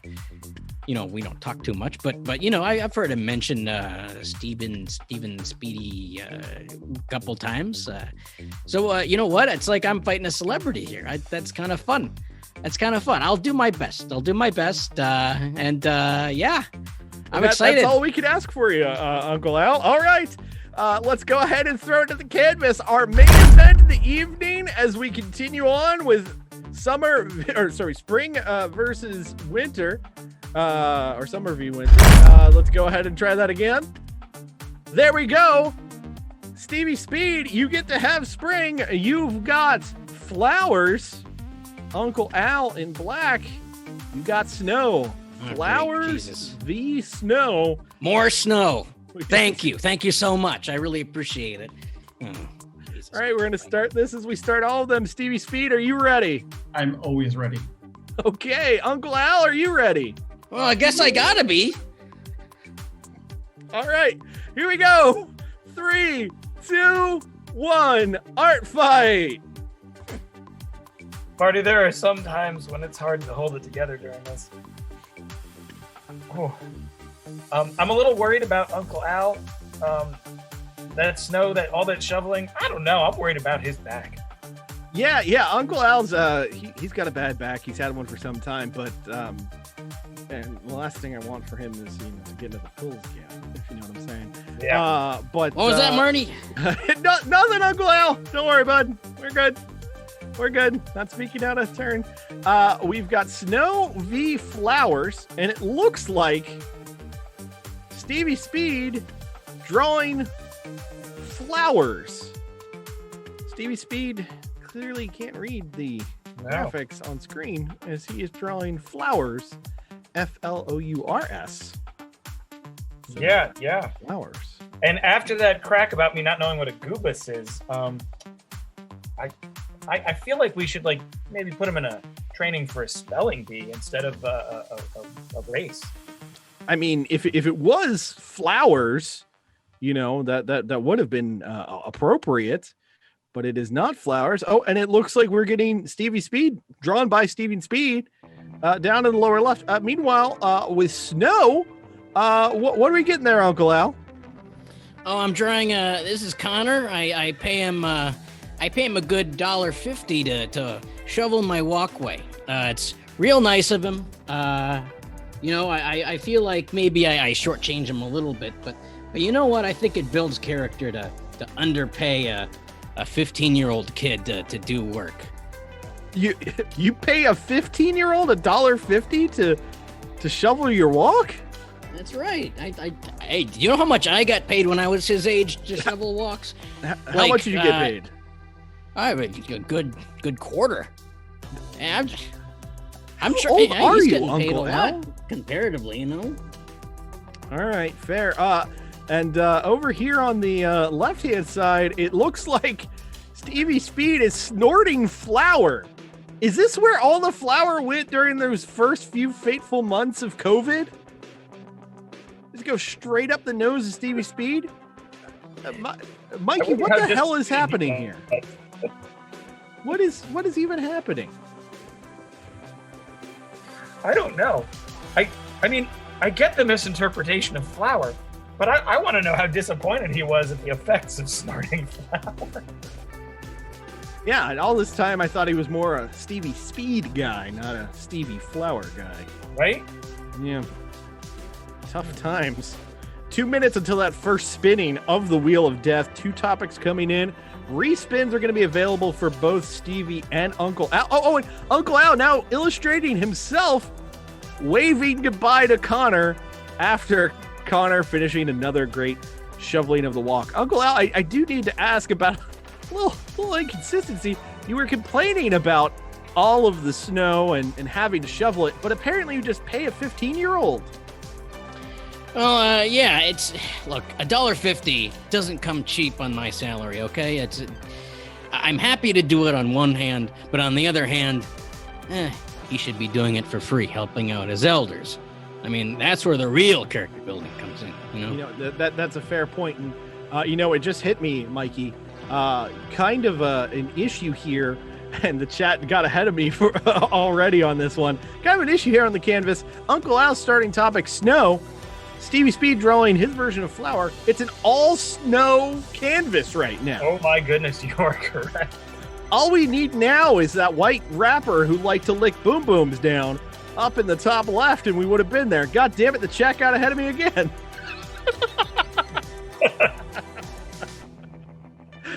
47 seconds to the first spinning of the Wheel of Death of this contest. Both competitors have respins in the chamber, ready to go.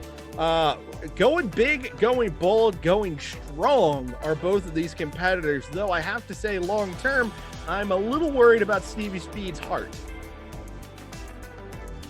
Well, if you mean in the terms of like a heart attack, yeah, me too. But yes. Man, with the trash talk that he does, there's not much to be worried about. Come on now. And we've got 15 seconds until that spin. Let's count it down from 10. 10, 9, 8, 7, 6, 5, 4, 3, 2, 1. Here we go. Wheel of Death is now spinning. Stevie Speed and Uncle Al. Stevie Speed gets to make it fancy, while Uncle Al gets Super Property Brothers. Stevie Speed, would you like to keep Make It Fancy, or would you like your respin? I'm good with this. Okay, Uncle Al, Super Property Brothers, or would you like a respin? I'll stick with the Property Brothers. They do right. good work. If anyone in this roster knows who the Property Brothers are, undoubtedly it's Uncle Al. Imagine a lot of HGTV gets watched in that household. Not Discovery Plus though. That's a step too far. Actually, hang on, Uncle Al, do you have Discovery Plus? Yeah. Don't tell. It's illegal. It's illegal cable. We had Scott before he left home. He hooked us up. If you know what I mean. I do know what you mean. Is that Tony Montana? In the center of the canvas? It is. Say hello to his little friend. Yeah, not as big a gun as I remember him having. I guess this was his little friend. Yes. His teensy weensy friend. And as we're now about halfway through this contest, I think it is time to check in, whether I like it or not, with Bloodbeard. Bloodbeard! Aye, Ross Nover. I just wanted to address the chat here. Remember that we do be running a business here, and we would be most obliged if you were to follow and subscribe. And remember, if you have Amazon Prime, you can link that to your Twitch account to give ye a free sub. And I don't mean the ship variety, no. Not only will you be supporting all of us here at Super Hard Fight, but ye gain access to a bunch of emotes to spam in the chat with me and the other chatters. All of that said, a big thank ye to D-Glove, Venio, Oh Yes Food, and Earlove for their follows. And, of course, the foul one for 10 months of subbing. Thank you so much. We appreciate you more than we could ever say, and you are always welcome on my crew. This has been your Captain Bloodbeard and First Mate Murder Mittens, who just jumped away from me, saying farewell from the shores of Drumstick Isle here. And remember to keep it wet, Baltimore. Bloodbeard leaves me stunned as always as the Super Property Brothers making their way onto the canvas. I believe that there is Mario Property, and of course his brother Luigi Property will be showing up on the canvas shortly. And Stevie Speed looking directly at Uncle Al and saying, I literally cannot make this fancy. I mean, he makes a good point. Although I gotta say, I never realized until right now the similarities between Mario and Captain Crunch until it took like halfway through the drawing to be like, oh right. Yeah. Oh, and by the way, I would be remiss if I did not point out that Stevie Speed did actually get to draw flowers on the canvas, as we have dead flowers on the right side of the canvas. How they died? Probably Uncle Al's fault, if I were to guess. But meanwhile, we've got a Goomba getting in the face of us. No, Marty, that's not a Goomba. It's a Goobus. We got a Goobus getting in the face of one of the Property Brothers, making it clear they hate open concept. That is definitely going to slow down the Reno. That's for sure. Oh, here comes Luigi Property popping up over there on the left-hand side of the canvas. And we've got 1 minute to the next spin of the Wheel of Death. And now we have a Captain Crunch, Luigi Mario, Monopoly Man, Mr. Peanut mashup going on. Good Lord. 10 minutes, 47 seconds remaining. No respins in use thus far, as it looks like the screw's just going right into the head of the Goobus. Right there on the left-hand side. Clean through. And, it's the fancier of the two Property Brothers. I don't know their names. I just know one of them is dating Zooey Deschanel, which seems weird. I feel bad saying that same thing, but you're right. It does seem a little weird. Yeah, that's all I really got. And we've got 16 seconds to that next spin. Oh my God, the Property Brothers being turned into Mr. Peanut. 10, 9, 8, 7, 6, 5, 4, 3, 2, and 1. The Wheel of Death is spinning. Throw those emotes in chat, folks. Watermelon animals for Stevie Speed, while Uncle Al gets nocturnal gnomes. I see what they did there. Stevie Speed, would you like to keep watermelon animals, or would you like to toss it away? I'll go ahead and respin that. Taking the respin on watermelon animals, Uncle Al. Nocturnal gnomes or no go? Yeah, I'll keep that. keeping that. Watermelon Animals is the respin for Stevie Speed. Great news, you got Teen Yoda.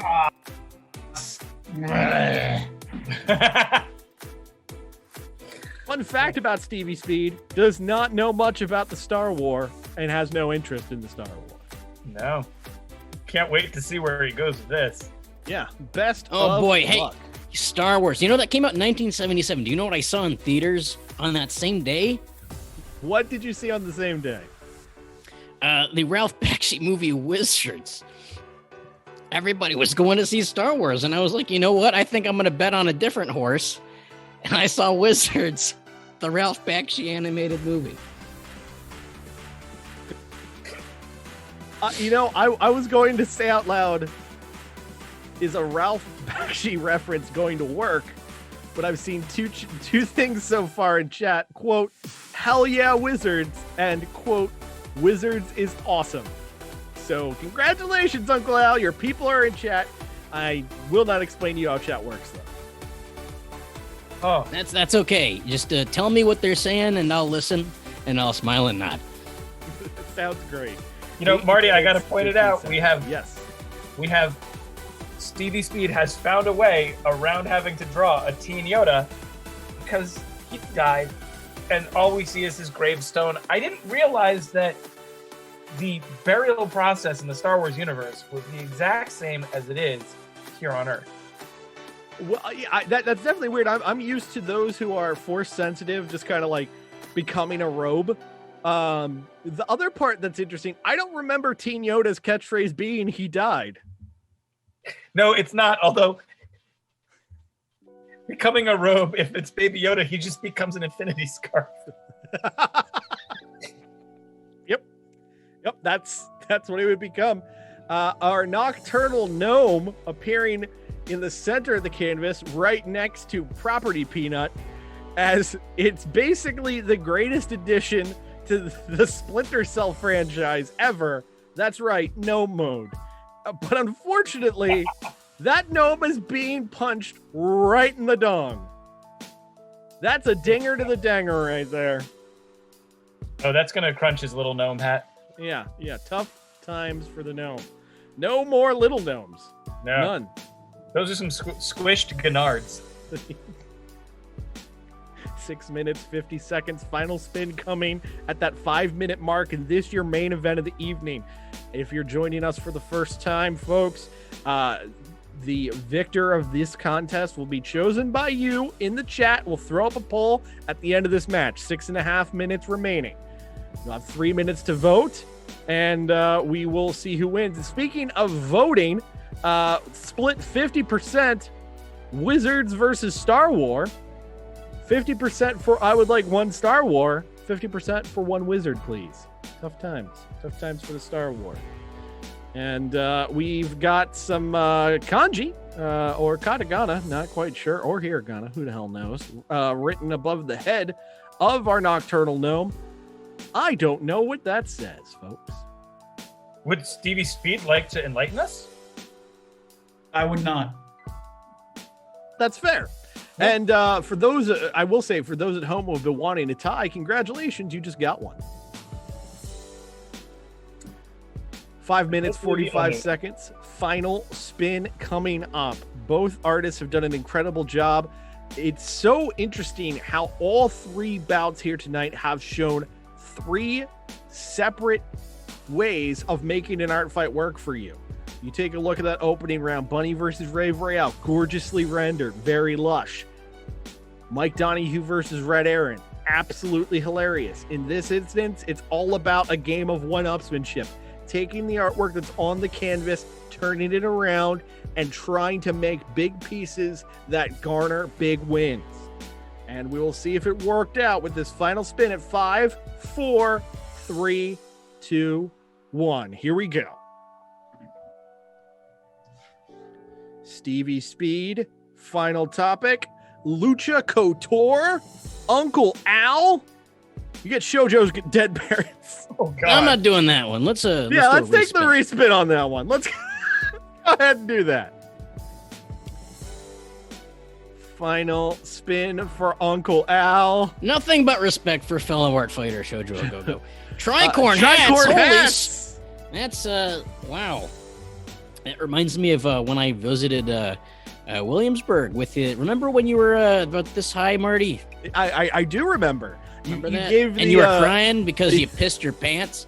Well, I was going to bring that up after I brought up this fact, which is I remember you giving the candle makers the old what for. You thought their wick wasn't strong enough. Damn straight it wasn't strong enough. That thing fell off like right away. I thought it was going to cause a fire of historical proportions. Now, of course, any fire at Colonial Williamsburg is a fire of historical proportions. That's You very know what? fair. I'm gonna commemorate this occasion by drawing you in the corner, peeing your little pants when you were 6. You just couldn't wait to go to the bathroom. Hey, it's not their fault they didn't have toilets back then. Thanks, Uncle Al. Really appreciate it. Just in the name of all this pee-pee pants, I do want to point out that it looks as though Uncle Al's Depends have leaked because with the light pink stylus of Stevie Speed, Uncle Al waving to Connor is trying to stay warm outside. I don't think it's going to last long. Oh, and I believe that's Jeannie saying, Al, honey, you pissed again. Oh, Jeannie. She's always there to let him know. Stevie Speed, you know nothing of my life. Steven. And the left-hand side, the property brother, Mario property, has been turned into a luchador. Quite a journey for Mario here on the left-hand side of the canvas. 2 minutes, 40 seconds remaining in your main event. Oh, it turns out the kid Connor's also turning into a luchador. You can tell because he's wearing tights that say lucha. Oh, yes.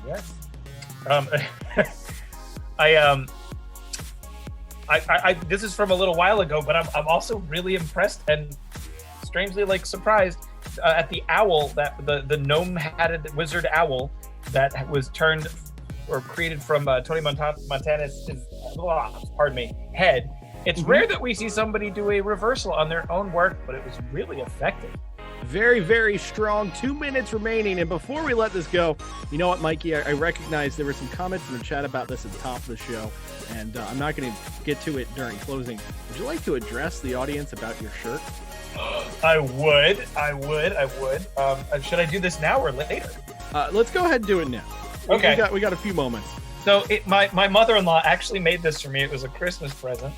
And yeah, there's little Darth Vaders and flowers and R2-D2 BB-8s and stormtroopers. I love this thing. It's amazing. There you go, folks. That is the type of greatness that only Michael Bracco gets to wear because it's a custom-made shirt. That's right. Tremendous. 1 minute, 20 seconds to go in your main event. Oh, and yelling about the luchadors in the center of the canvas is Vince McMahon saying, of course, they'll never get over. Sounds about right. Good old Vinnie Mac. 1 minute remaining, 1 minute to go, as now this entire canvas getting flipped, turned around. Fresh print style. Oh, and it looks like the luchador. Oh, I'm the luchador, and I'm peeing my pants. Thanks so much, Uncle Al. It was a real joy for a few seconds of being a luchador. Well, I had to fit you somewhere, and and I gotta frame this picture too, because it's just like the one that we took back when you were 6. Except there's a lot more crap on this one. Thanks so much, Uncle Al. A real joy as always. You know how much it would cost to frame this in real life? Is it a standard size or do I need something custom? It doesn't matter. It's always custom. You have to go to the guy and you have to tell him, oh, look, this is the picture I want framed. And then he asks, what kind of mat? 10, no matter what size 9, it is, it's always like $100. 7, who has the money 6, 5, 4, 3, 2, 1. Who has the money indeed? Caps on markers. That's an art fight. Will Uncle Al be able to pay for future frames with a victory here in the Eliminator, or will Stevie Speed make Super Cola proud? We're going to find out in just a few moments in this, your final bout let's go ahead and throw it to the voting. Joining me at this time, fortunately, unfortunately, I'm not sure. I just know he's sponsored by Super Cola, Stevie Speed. Speed! Yeah, yes. What's up, Marty? You had a hell of a contest here. Are you trying to tell us about certain performance-enhancing drugs you're using? I don't know what you're talking about. Well, it seems the cola that you enjoy is also a little bit of the Coke, if you know what I'm saying. Marty, I really don't understand why you'd even bring these kind of things up. If you'll excuse me for one moment, I just...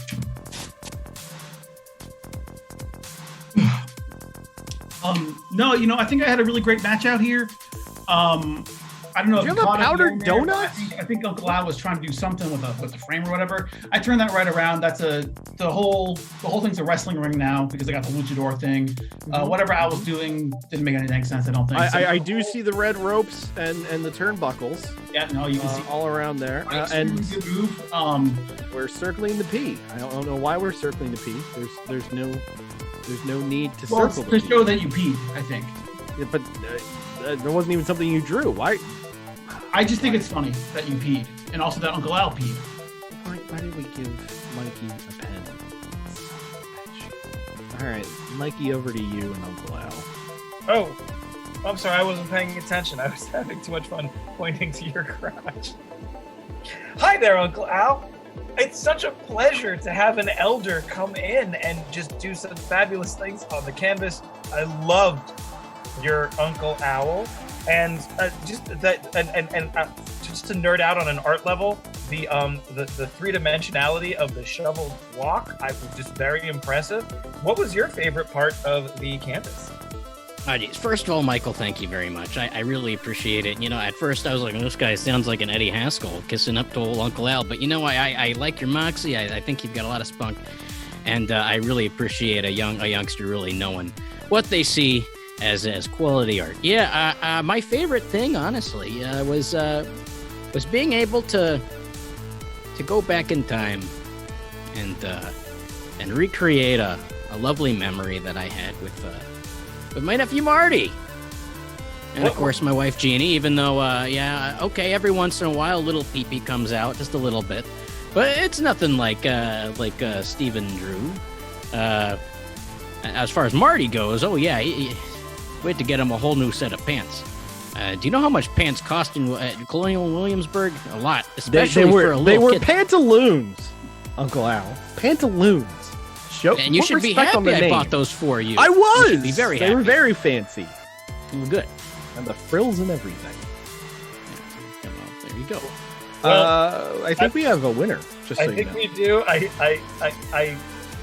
can't draw any more arrows, so go ahead, Marty. Tell us who won.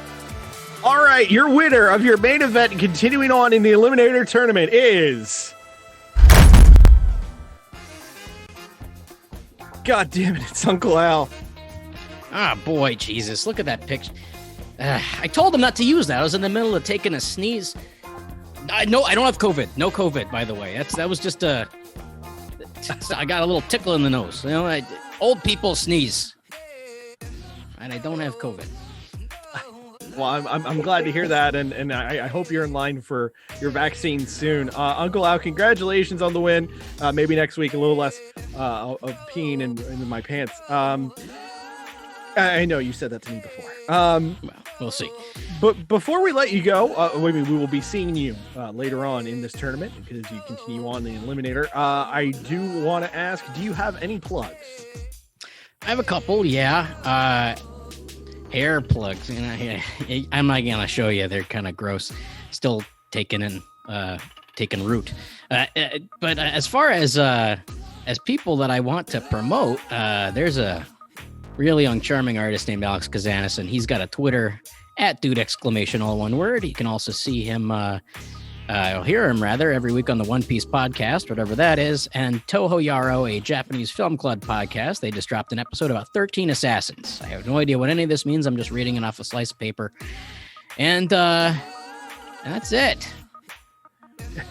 Thank you, Uncle Al, and excellent use of the term slice of paper. With the man not in the winner's circle, let's take it to Mikey Bracco with Stevie Speed.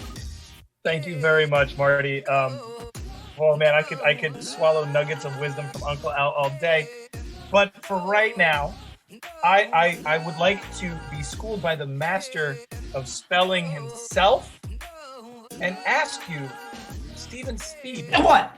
What do you want? What's going on? What? You all right? You all right? Yeah, no, I'm great. What's going on, Marty? Not much. Mikey, by the way. Marty, great match. I forgot what happened already. Happy to have my sponsor, Super Cola. We won the match, I'm pretty sure.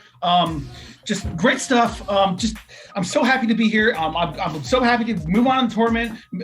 Congrats, Uncle Al, for getting his ass kicked by me. I'm so stoked. Woo! Yeah. Well, there we have it. I'm gonna let Stevie just keep on thinking what he's thinking. I think that's the safest thing for all of us right now. I was gonna ask if he has any plugs. On top of the world, baby! Mr. Speed, any plugs? I think he's got a screenplay on the works. Yeah. I'm just gonna say, Hollywood's gonna love this! Well, he's a regular Dirk Diggler, ain't he? Have you seen that movie? I can see God! I'm old enough to watch movies. Michael, come on, please. All right, well, I don't think we're gonna get any plugs. So, Marty, I think we're gonna right here. Yeah. Let's go ahead and start to pull this together. Actually, before we send it off, I did want to take a moment and man, it is difficult to transition to like a serious thing from a less serious thing. Member of the Super Art Fight roster, Z Ellis, who you have seen on the canvas previously as Queen Vivian Shamwood and Groovy, lost his father this week, or lost their father this week, rather. And I just wanted to take a moment and say from all of us here at Super Art Fight, we're thinking of Z, thinking of Z's family. And one of the things that Z shared with us was that a strong memory of that Z has of their father is how much their father loved watching this show, and Z shared that with us. And I just wanted to say that really means the world to all of us here at Art Fight. We're thinking of you, we love you, and anything at all we can do from us here at Super Art Fight, and of course the awesome Super Art fam that makes up our fandom. We love y'all, and we're sending you the best, and we know we're going to see you on the canvas real soon, and it's going to be awesome. So I definitely wanted to take a moment on this show to say that, and send all the best wishes. So with that, we're going to go ahead and pull all of this together. It's been a really, really fun show. 3 absolutely amazing bouts. Incredible work from all the artists. I want to say thank you to all 6 artists who appeared tonight: Bunny, Rave Royale, Fighting Fanboy Mike Donahue, Red Erin, Stevie Speed, your Uncle Al. Excellent work by everybody.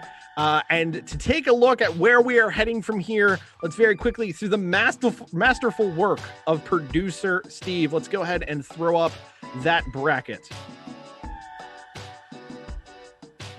There we go. We see how it's coming together. We've got Atropa Belladonna going to be going against Uncle Al in the next round. General Storm Sketch facing off with Rave Royale. And in the redemption bracket, we've got Groovy versus Titanium and Bunny versus Stevie Speed. Season 2 is just taking off, folks. We can't wait to see you next Saturday night right here, twitch.tv/superartfight, 8 p.m. Eastern. A huge thank you again to all artists. A huge thank you to producer Steve. Thank you, even though he may have killed our referee, the Bloodbeard the Pirate, and a massive thanks to you watching at home, throwing out the emotes, chatting all night long, and voting on our victors.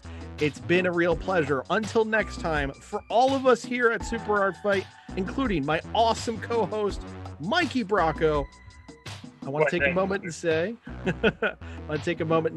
take care of yourselves, keep wearing masks, heck, double up, wash your hands, and we're going to get through this real soon.